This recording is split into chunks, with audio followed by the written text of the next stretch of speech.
عزیز دوستو، انسان کا چہرہ یہ بڑا کچھ بتاتا ہے۔ انسان کا چہرہ قرآن و سنت کا پورا ایک باب ہے۔ اس کا ظاہری خالی چہرہ، یعنی نبی پاک علیہ السلام نے صحیح بخاری کے اندر ولی کی جو علامت بیان کی ہے وہ بھی چہرہ بیان فرمائی۔ فرمایا جس کا چہرہ دیکھ کے تمہیں اللہ یاد آئے نا، وہ اللہ کا ولی۔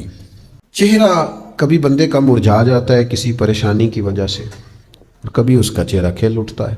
چہرہ دیکھ کے لوگ کہہ دیتے ہیں کہ جناب خیریت تو ہے، کوئی پریشانی تو نہیں، اور چہرہ دیکھ کے لوگ پوچھ لیتے ہیں کہ خیر تو ہے، بڑے خوش نظر آ رہے ہیں۔ جو چہرہ ہوتا ہے نا، اس کے اندر بڑی چیزیں ہوتی ہیں۔ اس کی ظاہری ساخت، اس کے خد و خال، اس کا مسکرا دینا، اس کا مرجھا جانا۔ اور میں چونکہ چند لوگوں کا استاد بھی ہوں، وہ سمجھتے ہیں کہ میں نے انہیں کچھ پڑھایا ہے، تو میں بعض چہرے دیکھ کے یہ بھی سمجھ جاتا ہوں کہ یہ سوال بھی ہے چہرے میں کوئی نہ کوئی۔ اس وقت چہرے کی سطح پر، نقوش پر کچھ سوال بھی اٹھ رہے ہیں، کچھ پوچھنا چاہتا ہے۔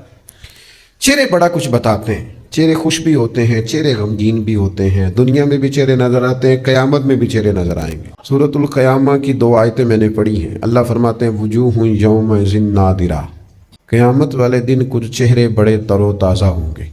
اللہ آپ کو تر و تازہ کرے۔ وجوہ یومئذ ناظرہ، قیامت والے دن کچھ چہرے بڑے تر و تازہ ہوں گے۔ تو دنیا میں بھی لوگ سوال پوچھتے ہیں جناب بڑے خوش ہو، خیر ہے، بڑے آج فرحت اور شادمانی کے آثار آپ کے چہرے پر ابھرے ہوئے ہیں، خیریت تو ہے؟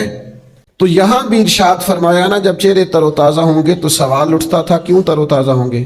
کچھ چہرے قیامت کے وجوہ یومئذ ناظرہ، کچھ چہرے قیامت کے دن بڑے تر و تازہ ہوں گے۔